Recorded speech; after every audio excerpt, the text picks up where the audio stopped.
नमस्कार, मी रवि कुमार. जवाब तो आपको देना होगा बोल सरकार या सदरात 85 आवाजच्या खास स्पेशल रिपोर्ट मध्ये आपलं स्वागत. कसे आहात आपण?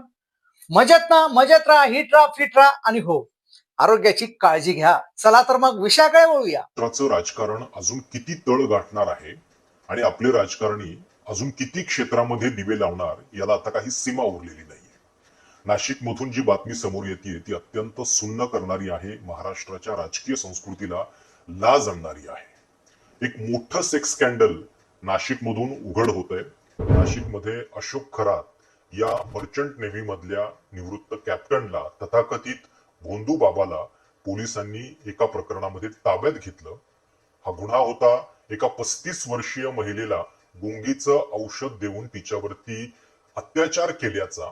आणि जेव्हा या प्रकरणाचा पोलीस तपास करत होते तेव्हा त्यांना या बाबाकडं एक दोन नव्हे तर तब्बल 58 व्हिडिओ सापडलेले आहेत. आणि या व्हिडिओ मधून महाराष्ट्राच्या राजकीय वर्तुळातल्या, महाराष्ट्राच्या सेलिब्रिटी वर्तुळातल्या काही लोकांचं कनेक्शन सुद्धा याच्यामध्ये असल्याची चर्चा होतीये. त्याच्याबद्दलचे अनेक प्रश्न निर्माण होत आहेत. आता हा जो तथाकथित बाबा आहे हा नेमका कोण आहे? इतक्या वर्षांपासून तो हे जे काम करत होता त्याला नेमका कोणाचा आशीर्वाद होता? साहजिक आहे की अशा पद्धतीचं कांड जे आहे ते कोणाच्या तरी आशीर्वादाशिवाय चालत नाही. आणि त्यामुळं या बाबाला अटक झाल्यानंतर तिथपर्यंत धागेदोरे पोहोचणार का, हा याच्यातला प्रमुख प्रश्न आहे. आणि आता एकतर महाराष्ट्राचे माजी मुख्यमंत्री एकनाथ शिंदे हे या तथाकथित बाबा ज्या मंदिर ट्रस्टचा अध्यक्ष आहे तिथं दर्शन घ्यायला गेलेले होते, त्याच्या संदर्भातले फोटो येत आहेत. दुसरी धक्कादायक बाब म्हणजे राज्य महिला आयोगाच्या अध्यक्ष रुपालीताई चाकणकर यांचे सुद्धा या बाबा सोबतचे काही फोटो उघड होत आहेत. म्हणजे अगदी चाकणकर पती पत्नी या बाबाचे पाय धुत आहेत. एके ठिकाणी त्याच्या डोक्यावरती छत्री धरण्यासाठी स्वतः रुपालीताई उभ्या आहेत, असे सुद्धा फोटो समोर आलेले आहेत. आणि याच्यानंतर जेव्हा या सगळ्या गोष्टींबद्दल त्यांच्यावरती आरोप व्हायला लागले तेव्हा चाकणकरांचं स्पष्टीकरण आहे की त्या मंदिर ट्रस्टच्या कामानिमित्त मी त्यांच्याशी भेटीगाठी करत होते आणि त्यांच्या वैयक्तिक जीवनातल्या बाबींशी मला काही कल्पना नाहीये वगैरे वगैरे.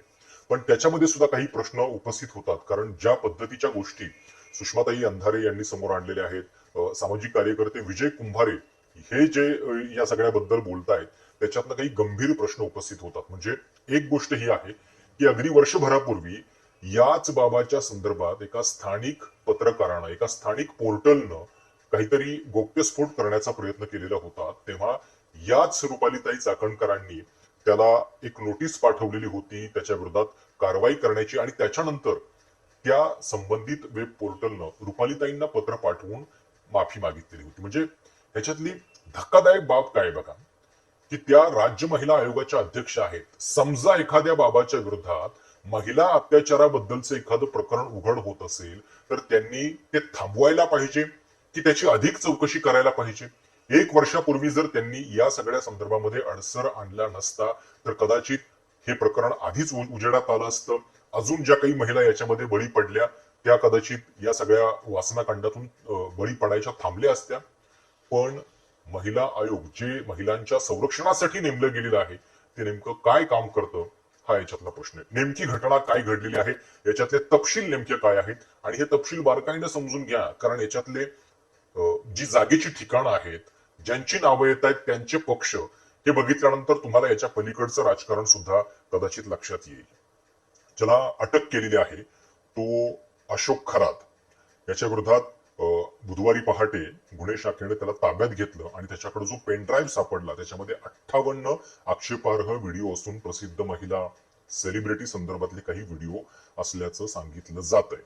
नाशिक मधल्या सिन्नर तालुक्यामध्ये मिरगाव नावाचं एक छोटस गाव आहे आणि या गावातील श्री ईशान्येश्वर मंदिर ट्रस्टचा अध्यक्ष असलेला हा कॅप्टन म्हणजे तो मर्चंट नेव्हीतला आहे असं सांगितलं जात आहे, सेवानिवृत्त आहे.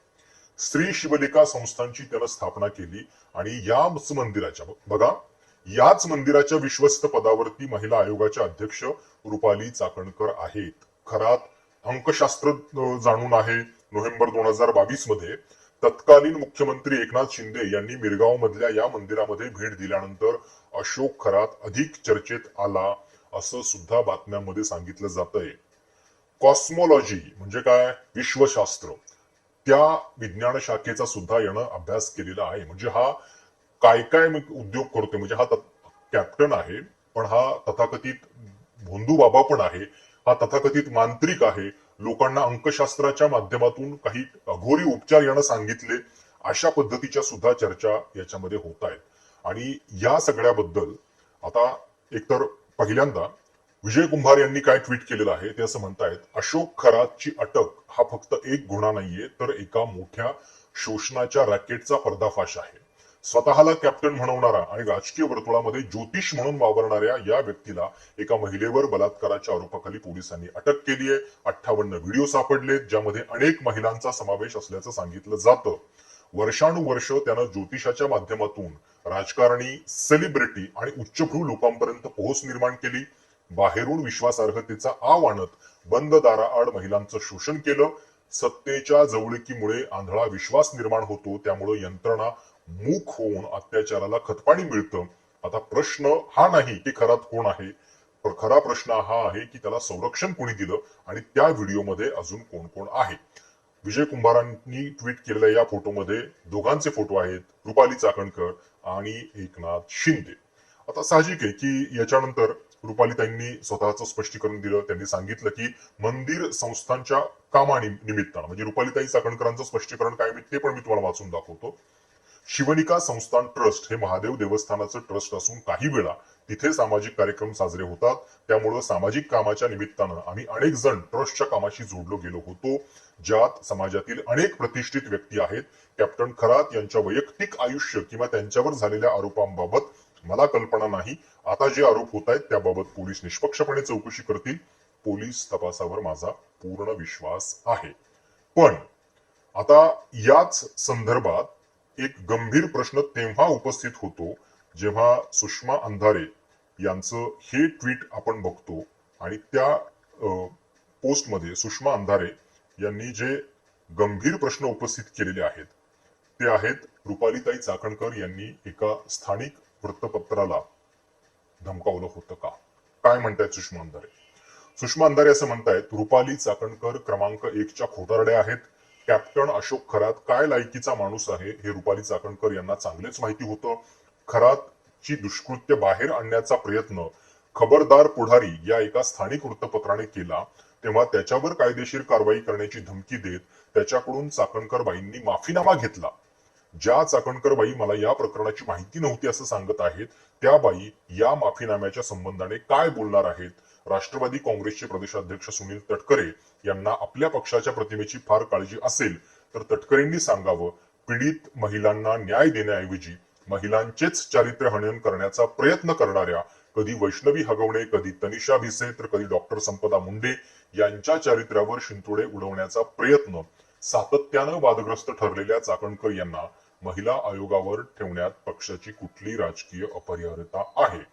आता त्यांनी खाली ते पत्र पण दिलेलं आहे, तर संबंधित वृत्त संस्थेनं जो दिलेला माफीनामा होता आणि त्याच्यातनं हे दिसतंय की या संपूर्ण प्रकरणाची माहिती रुपाली चाकणकरांना 1 वर्ष आधीच होती, पण त्याच्या मुळाशी जाण्याऐवजी पीडितांवर आणि पीडितांना न्याय देणाऱ्यांवरच दबाव आणण्यात चाकणकरांनी धन्यता मांडली, असं सुषमाताई अंधारेंचं ट्विट आहे. आता सुषमाताई अंधारेंनी अजूनही काही प्रश्न उपस्थित केलेले आहेत. त्यांचं म्हणणं असं आहे की आता आम्हाला शंका नव्हे भीती आहे. पुन्हा एकदा महिला आयोगासारख्या अत्यंत जबाबदार पदाचा दुरुपयोग करत रुपाली चाकणकर यांनी अशा लिंगपिसाट माणसाला मदत केली तर याची जबाबदारी कोण घेणार? कारण अशा भामट्या ज्योतिषासाठी स्वतः छत्री घेऊन चाकणकर उभ्या आहेत.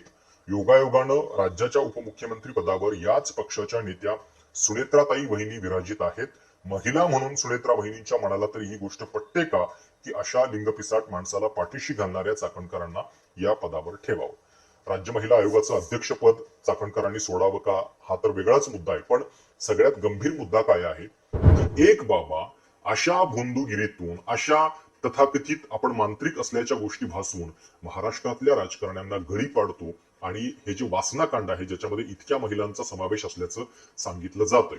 आता या महिला नेमक्या कोण आहेत, त्याच्यामध्ये कोणाकोणाचा समावेश आहे, सेलिब्रिटी, राजकारणी असं जे बातम्यांमध्ये म्हटलं जातंय त्यांचे कोणाकोणाचे कनेक्शन समोर येत आहेत. अर्थातच गोष्ट फार मोठ्या लेवलची असली की ती सामान्यांच्या पर्यंत येत नाही. काही लोकांचा बळी दिला जातो आणि तिथं ते प्रकरण दाबलं जातं. इथं सुद्धा तेच होतंय का? अशोक खरात यांच्या नाशिक मधल्या मिरगाव मधल्या या मंदिर ट्रस्टच्या बाबतीत जी कारवाई झालेली आहे आणि गृहमंत्री देवेंद्र फडणवीस आहेत त्यांना या सगळ्याबद्दल कसून चौकशी करावी लागेल. एरवी आपण बघतो की गृह मंत्रालय जे आहे ते विरोधकांना धमकावण्यामध्ये, विरोधकांच्या पाठीमागं लागण्यामध्ये जास्त एनर्जी आपलं खर्च करतं. पण त्यांचं जे मूळ काम आहे ते आता इथं ते तडफेणं करतील का हे आपल्याला बघावं लागणार आहे. अतिशय वेदनादायी अशी बातमी आहे आणि महाराष्ट्राच्या राजकारणामध्ये हे घडतं आहे. चाकणकरांनी स्पष्टीकरण दिलेलं आहे. पुढे तपासात नेमक्या काय गोष्टी उघड होत आहेत हे पण आपल्याला बघावं लागेल. पण या प्रकरणाचा सोक्षमोक्ष लागला पाहिजे आणि या सगळ्या प्रकरणामध्ये जे दोषी आहेत, ही जी एप्स्टीन फाईल आणि एप्स्टीन फाईल्स याला आपण का म्हणतोय, कारण तोच पॅटर्न आहे.